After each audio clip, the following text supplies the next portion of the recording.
Hi అండి. ఈరోజు కాకరకాయతోని ఒక స్పెషల్ డిష్ అయితే నేను మీకోసం చెప్తున్నానండి. కాకరకాయ నిల్వ పచ్చడి. అయితే ఇది చాలా రకాలుగా పెడతారు, కానీ నేను చెప్పేదైతే చాలా కొత్తదండి. యూట్యూబ్లో కూడా లేదు ఎక్కడ. ఇది నేను చదువుకునేటప్పుడు హాస్టల్లో మా వంటాంటి దగ్గర అయితే అడిగి తెలుసుకున్న రెసిపీ అండి. చాలా బాగుంటుంది టేస్ట్. మీరు తప్పకుండా ట్రై చేయాలి. ఇలా నేనైతే ఈ కాకరకాయలు శుభ్రంగా కడిగి పెట్టుకొని నైటే కట్ చేసి ఫ్యాన్ కింద పెట్టేసుకున్నానండి. ముక్కలన్నీ ఇలా తడి లేకుండా చక్కగా ఆరిపోయినాయండి. ఇలా ముందు రోజే కట్ చేసి పెట్టుకొని ఆరబెట్టుకుంటే ఏంటంటే టైం అనేది సేవ్ అవుతుంది మనకి, ప్లస్ ఆయిల్ కూడా తక్కువగా పడుతుందండి.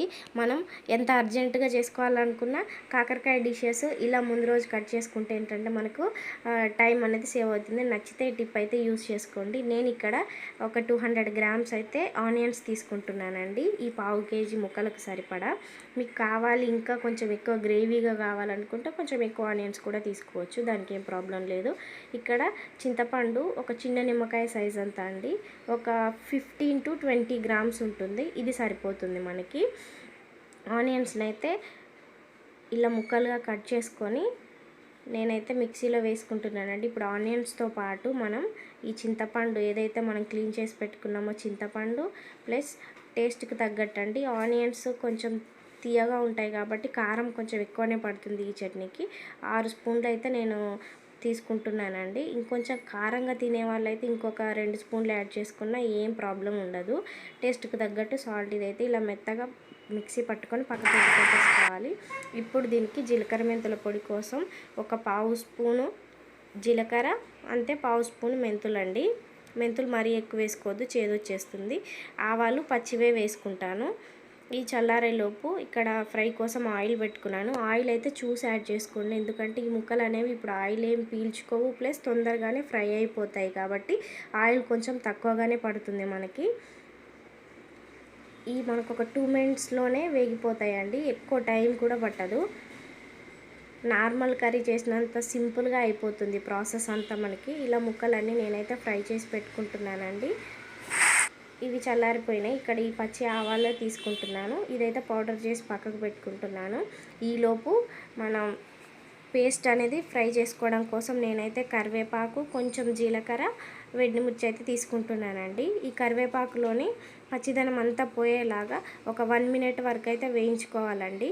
ఆ తర్వాతే మనం పట్టి పెట్టుకున్న పేస్ట్ అయితే యాడ్ చేసుకోవాలి. ఈ పేస్ట్లో, ఆనియన్ పేస్ట్లో ఏదైతే వాటర్ ఉంటుందో అది మొత్తం పోయే వరకు స్లో ఫ్లేమ్లో పెట్టి నిదానంగా కుక్ చేసుకోవాలండి. మనకు కొంచెం ఇదే టైం టేకింగ్ ప్రాసెస్. ఇక్కడనే ఇది మనం ఎంత చక్కగా ఫ్రై చేసుకుంటే మనకి నిల్వ పచ్చడి అనేది అంత ఎక్కువ రోజులు ఉంటుందండి. ఇలా మనకి ఆయిల్ అంతా పైకి వస్తూ ప్యాన్ నుంచి పచ్చడి అంతా సపరేట్ అవుతుందండి. ఇలా లైట్ కలర్ నుంచి డార్క్ కలర్లోకి చేంజ్ అయ్యేంత వరకు అయితే ఫ్రై చేసుకోవాలండి.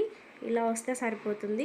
ఇప్పుడు మనం ఏదైతే మిక్స్ చేసి పట్టుకున్నామో జీలకర్ర మెంతులు ఆవాల పొడి అదైతే హాఫ్ యాడ్ చేసుకుంటున్నానండి. మనం పట్టిన దాంట్లో అంతే సరిపోతుంది మనకి. ఇక్కడ మనం ఫైనల్గా వేయించి పెట్టుకున్న కాకరకాయ ముక్కలు, ఇవి ఒక 2 మినిట్స్ పచ్చడిలో అంతా బాగా మిక్స్ చేసి వేయించుకుంటే సరిపోతుందండి. ఇది మనం ఒక గాజు గ్లాసులో కనుక స్టోర్ చేసుకున్నామంటే 6 మంత్స్ వరకు బయట ఉన్న ఉంటుందండి. ఎక్కడ కూడా కొంచెం బూజు రావడం కానీ పాడవడం కానీ ఉండదు. టేస్ట్ కూడా చాలా బాగుంటుందండి. ముక్కలు నవిలినంత సేపు ఎంజాయ్ చేస్తాము, అంత బాగుంటాయి. ఎక్కడ చేదు అనేది తగలదు మనకి. ఇది మనం బయటికి ఎక్కడ వెళ్ళినప్పుడు పిక్నిక్ కానీ లేదంటే జర్నీస్లో కానీ రైస్తో పాటు చపాతీతో పాటు తింటే చాలా బాగుంటుంది. ఒకసారి తప్పకుండా ట్రై చేయండి. ప్లీజ్ నచ్చితే లైక్ చేయండి, షేర్ చేయండి, subscribe to my channel. Thank you.